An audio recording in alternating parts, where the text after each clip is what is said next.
Iran में 2000 anti government protesters मारे गए हैं। लेकिन ईरान में क्या चल रहा है, इस पर बात करने से पहले हम दो टॉपिक पर पहले बात करते हैं। पहला है बांग्लादेश, दूसरा है नेपाल। जुलाई 2024 में बांग्लादेश में इसी तरीके से प्रोटेस्ट होता है।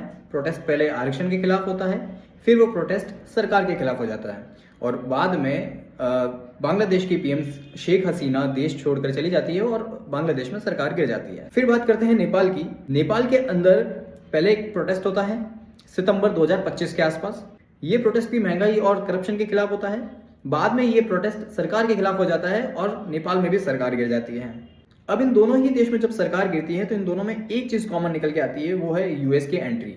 जब नेपाल में सरकार गिरी थी उससे 2-3 दिन पहले यूएस का C-17 ग्लोब मास्टर पाकिस्तान के नूर खान एयरबेस पर लैंड होता है।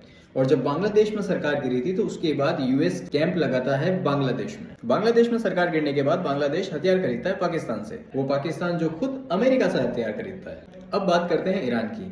होता क्या है कि 28 दिसंबर को ईरान के तेहरान में एक स्ट्राइक होती है। स्ट्राइक यहाँ पे भी महंगाई के खिलाफ होती है, सरकार उसको दबा देती है।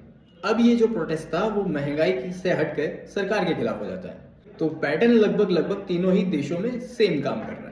खैर, सरकार उस प्रदर्शन को दबाने के लिए अपने 31 में से 21 स्टेट के अंदर शटडाउन लगा देती है। अब लोग इस शटडाउन का फायदा उठाते हैं और सरकार के खिलाफ प्रदर्शन करने लग जाते हैं और देखते ही देखते ये प्रदर्शन ईरान की क्वाम सिटी में पहुंच जाता है, जो कि उनका रिलीजियस कैपिटल है। फिर इस प्रोटेस्ट को रोकने के लिए सरकार इंटरनेट बंद कर देती है, लेकिन गवर्नमेंट ऑफिशियल्स के लिए अलग से सिम दी जाती है। अब ये बात पब्लिक को पता चल जाती है तो पब्लिक और भड़क जाती है। इससे ईरान में अलग अलग शहरों में और प्रोटेस्ट होने लगते हैं। अब यहाँ पे एंट्री होती है यूएस की। यूएस कहता है कि अगर ईरान में इसी तरीके से मौतें होती रही तो वो बीच में इंटरवेन करेगा। अब ये न्यूज़ सुनने के बाद ईरान अपने डिफेंस डॉक्ट्रिन को ही चेंज कर देता है।